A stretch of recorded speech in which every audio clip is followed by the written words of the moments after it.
बच्चों, कैसे हैं आप सभी? मैं आशा करती हूँ आप सभी लोग स्वस्थ एवं प्रसन्न होंगे।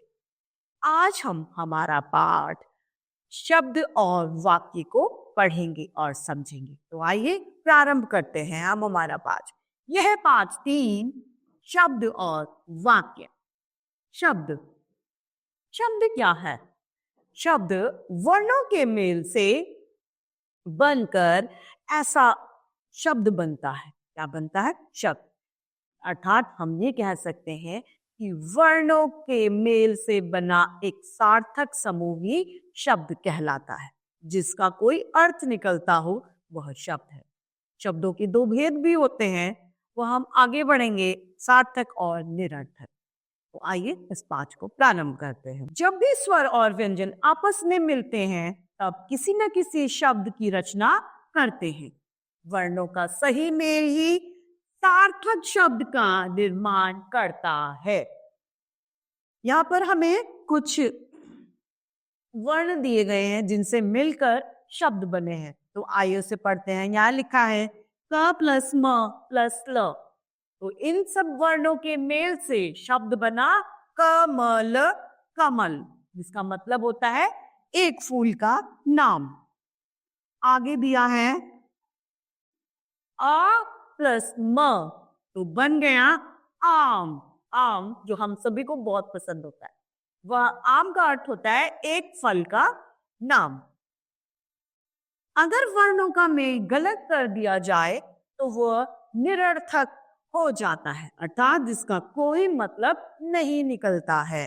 जैसे लमक, तो लमक कुछ भी नहीं होता है, कोई मतलब नहीं होता, यह निरर्थक शब्द है। उसी तरीके से मा, आम का उल्टा कर दिया, अगर हम उसको सही क्रम से नहीं लगाएं तो मा का कोई मतलब नहीं होता, अर्थात यह भी एक निरर्थक शब्द है जिसका कोई अर्थ नहीं होता।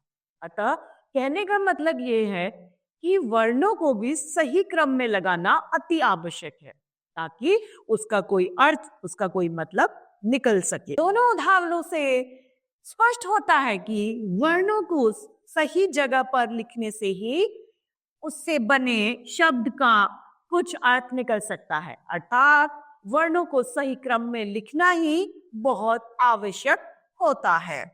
वर्णों के सही मेल से ही शब्द बनते हैं। अगर हम वर्णों का सही मेल ना करें, अब है हमारा वाक्य। जिस तरीके से वर्णों के परस्पर मेल से शब्द बनते हैं, उसी तरीके से शब्दों के क्रमशः परस्पर मेल से वाक्य बनते हैं। जिस तरीके से वर्णों को क्रम से लगाना आवश्यक था, उसी तरीके से वाक्य के लिए भी शब्दों को सही क्रम में लगाना आवश्यक है ताकि सही वाक्य बन सके। तो आइए इसे जानते हैं। जिस तरह वर्ण मिलकर शब्द बनाते हैं, उसी तरीके से शब्द मिलकर वाक्य बनाते हैं। शब्दों का सही मेल ही वाक्य की शुद्धता लाता है, अन्यथा वह वाक्य अशुद्ध होता है। अगर हम लोग शब्दों को सही ढंग में नहीं लगाएं तो वह वाक्य गलत कहलाता है।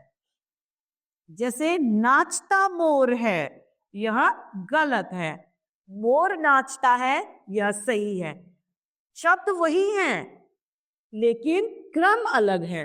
क्रम की वजह से यह वाक्य गलत हुआ और क्रम की वजह से ही यह वाक्य सही हुआ। अतः किसी भी वाक्य में शब्दों का क्रमबद्ध होना अति आवश्यक है। पहले शब्द समूह में शब्दों का सही मेल न होने के कारण या पढ़ने में कुछ अटपटा सा लग रहा है, इसलिए इसे शुद्ध वाक्य नहीं कहा जाएगा। वाक्य शुद्ध तभी होगा जब उसमें शब्दों का मेल सही ढंग से होगा। दूसरे शब्द समूह में शब्दों का मेल सही करने से उसका अर्थ स्पष्ट हो गया है। अतः याद रखा जाए कि शब्दों के सही मेल से ही शुद्ध वाक्य बनते हैं। किससे बनते हैं? शब्दों के सही क्रमबद्ध मेल से ही शुद्ध वाक्य बनते हैं। तो आइए अब इस पाठ को संक्षेप में एक बार जानते हैं। वर्णों के सही मेल से शब्द बनते हैं। दूसरा, शब्द आपस में मिलकर वाक्य बनाते हैं। तीसरा, वाक्यों द्वारा हम लोग आपस में बातचीत करते हैं। अब है अभ्यास कार्य। इसमें प्रथम है सही उत्तर पर हमें सही का निशान लगाना है। क गु प्लस ला प्लस ब वर्णों के जुड़ने से कौन सा शब्द बनता है? बलागु, गुलाब या लागुब? तो बनता है गुलाब, गुलाब। हाँ, बोलते वक्त इन वर्णों के मेल से बना है। तो बोतल, जो बोतल वर्ण है वह किन शब्दों के मेल से बना है? तबला नहीं, ले तबो नहीं, बोतल। तो बोतल इन शब्दों के मेल से बना है। ग पेड़ चिड़िया है बैठी पर शब्द के सही मेल से कौन सा वाक्य बनेगा? चिड़िया पेड़ पर बैठी है। प्रश्न दूसरा है हमारा, चित्रों की सहायता से पहेली पूरी कीजिए। क नमक,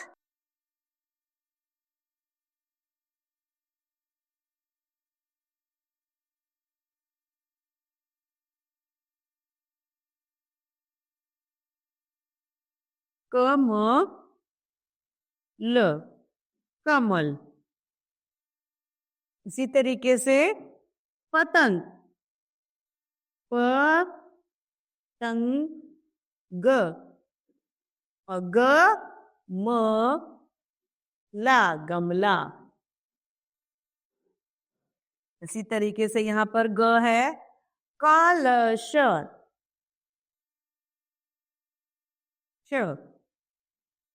और ये क्या है? शलगम, शल जम, शलजम। घ है। प्रश्न तीसरा है वाक्य को सही क्रम में लिखो। क क्या है? क का रहा दहाड़ शेर है, तो क्या होगा? शेर दहाड़ रहा है।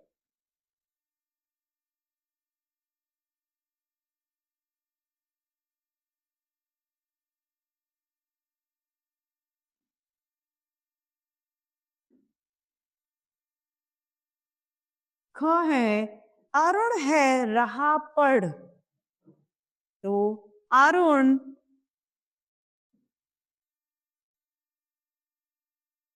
पत्र पढ़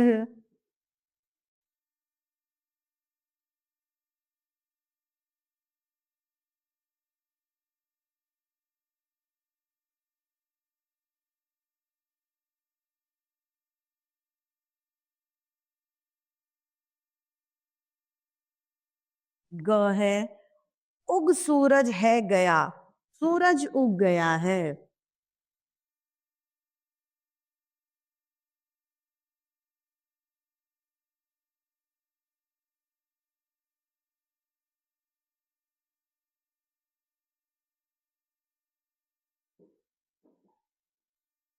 उससे आगे है घ फल लग गए पेड़ पर, पेड़ पर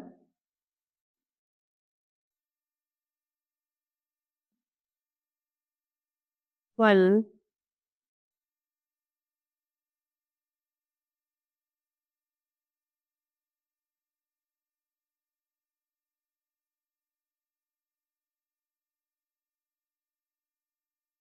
लग गए।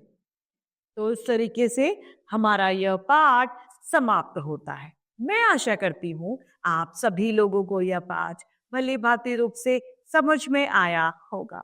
तो आज के लिए इतना ही, फिर मिलते हैं। धन्यवाद।